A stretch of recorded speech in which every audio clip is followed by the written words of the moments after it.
The three teacher unions have accused government of failing to invest in the various sections of Ghana's education systems. For instance, they say inadequate teaching and learning materials for lesson delivery is taking a toll on academic work in schools. This, they claim, is adding more work to their already stressed workload.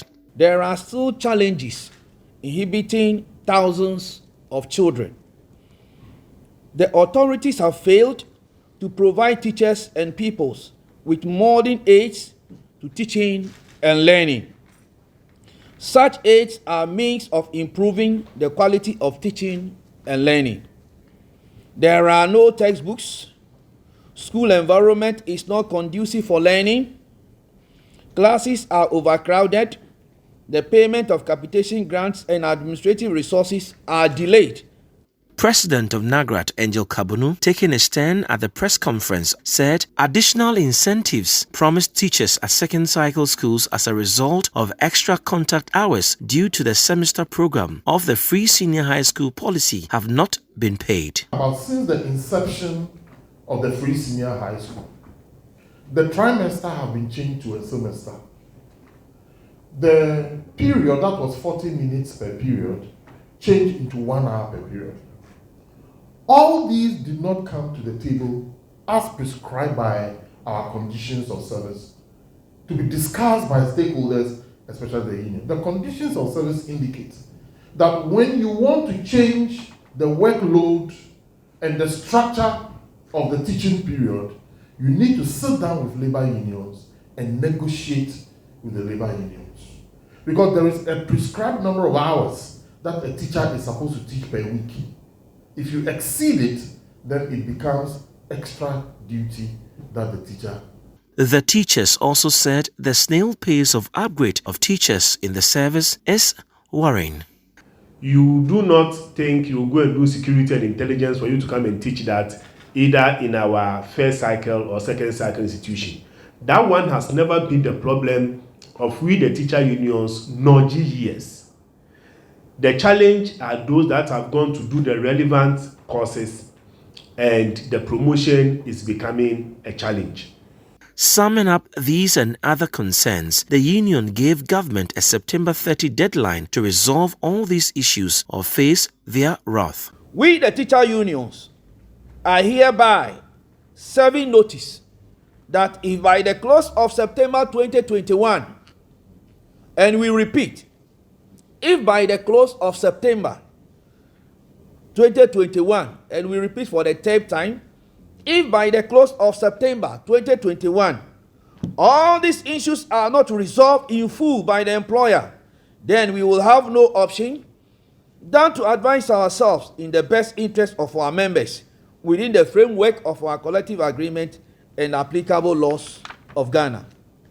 We, by this same conference, apprising the National Labour Commission, that's the NLC, of the development and intent in case of failure of the JHS to address our concerns. Ours is a noble task which must be done, and that is what we are just doing. My name is Kojo Achman reporting for Citi News.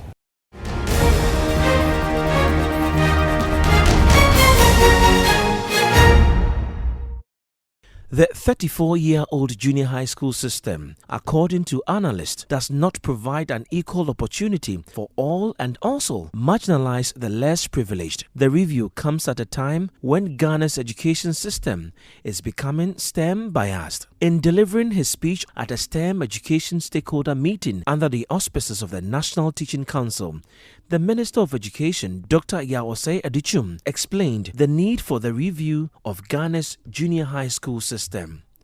Why is it that we have students who can read, and we know they can't read because teachers complain to us all the time that our junior high school students cannot read? And my question to all of us, and GS and every one of us, is that if we know the students cannot read at junior high school, why are we giving them 5 electives? Why is that student who cannot read being offered additional course in literacy? So that by the end of the junior high, at minimum, he can read. So we have students who can write, junior high school, and we still give them 5 elective subjects without giving them an additional writing course, so that minimum by the time they leave junior high school, they can write. And they can do mathematics, so that we can firmly ground them in STEM and other fields. If the student gets to senior high school and cannot write, why is it that we are asking him or her to do 6 elective or additional courses in addition to the core?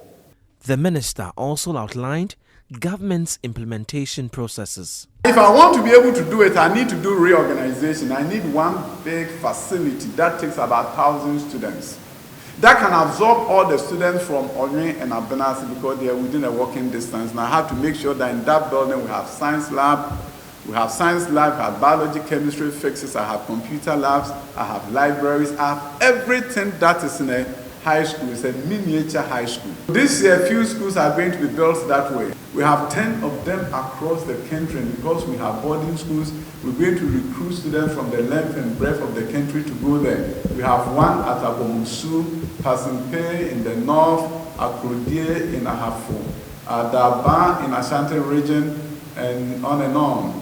Awasu, a number of places. There are 10 of them, and all these are going to be STEM schools, and they are going to be smart schools. You're going to see the Promethean boards in the classrooms, and I should be able to log into any school from my office to see the teaching and learning that is going on. This is going to be like the future schools of Singapore.